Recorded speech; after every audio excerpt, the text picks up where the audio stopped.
למראות הזוועה מתקשים למצוא טיפול שנותן מענה מדויק לטראומה שעברו. מכשיר ניסיוני שפותח בישראל מנסה לסייע להם באמצעות מוזיקה שחודרת אל גופם ואל מוחם.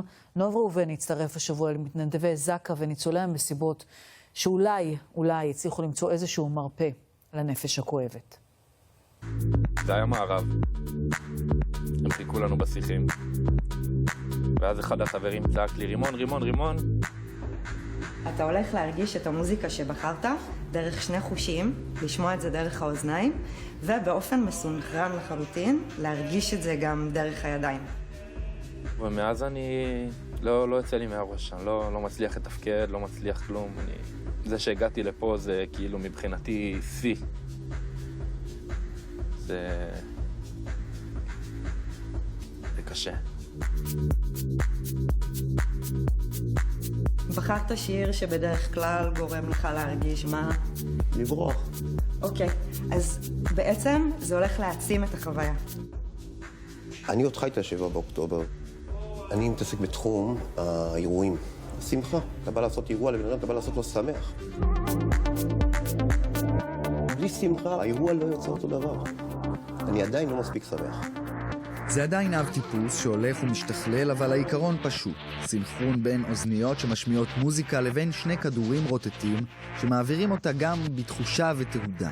כיצד והאם החוויה הזו יכולה לסייע לשורדי הטבח? המחקר בתחילתו, אבל התגובות של מי שכבר התנסו מבטיחות. צללנו. וואו.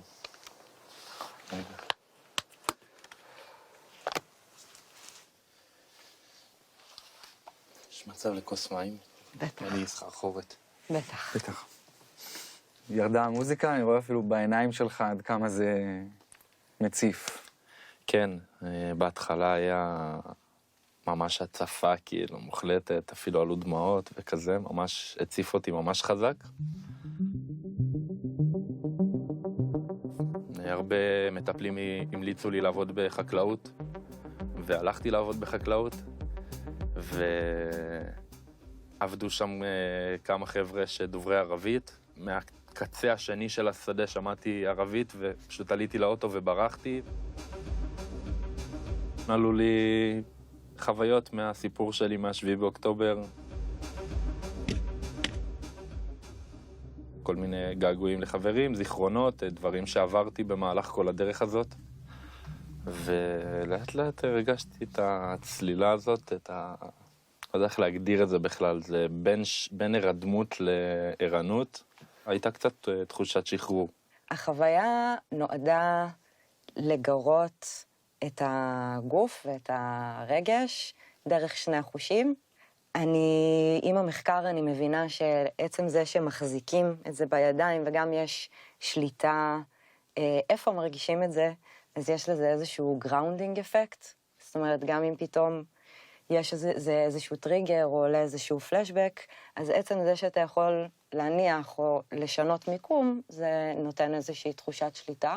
כמה ימים לתוך המלחמה, אנחנו עכשיו לוקחים את מה שיש לנו במעבדה עם פרוטוטייפים, ואנחנו פשוט יוצאים לשטח כמה שיותר מהר לעשות טוב.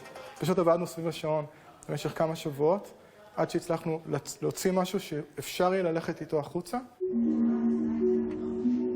עם העקרונות שהובילו אותם במחקרים אחרים, יצאו החוקרים מהמכון למוח, קוגניציה וטכנולוגיה באוניברסיטת רייכמן אל מתחמי הטיפול בשורדי המסיבות וכוחות ההצלה והביטחון. אתה מסתובב בסופר, אתה רואה עגלת סופר, אני תמיד זוכר עגלת סופר הפוכה ולידה איזה תינוק.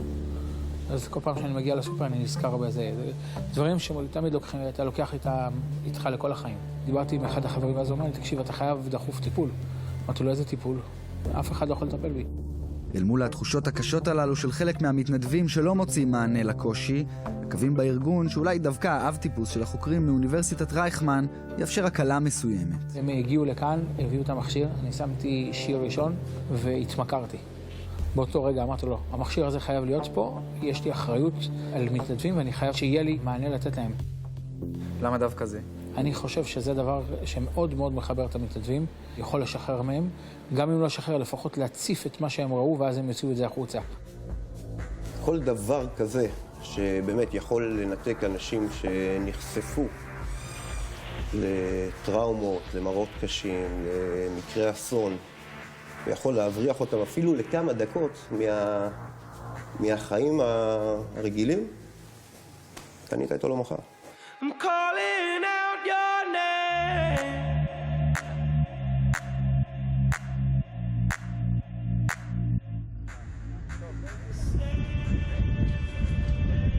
גם אחינו צועק מן האדמה, אתה רואה? נתן, מתנדב זק"א, עבד בעוטף במשך שבועות ארוכים וקשים מנשוא. יותר מ5 חודשים חלפו מאז, אבל נתן, כך הוא מספר, עדיין שם. אחד כזה לכל מתנדב בזק"א. עליי. תזכור, אני לא צוחק. הנה, כבר יש לך 3,000 מכשירים. עשינו ניסוי שבודק מה האפקט הרגשי של חוויה כזאת של מוזיקה ומגע על אנשים עם חרדה, נגיד, או עם סטרס גבוה. והאפקט על הסקאלה של אני במצב רוח מאוד שלילי או מאוד חיובי, אתה מוסט הרבה יותר למצב של מצב חיובי. ההסתה הזאת היא הרבה יותר יעילה עם החיבור של המוזיקה לתוך הגוף ולא רק בשמיעה.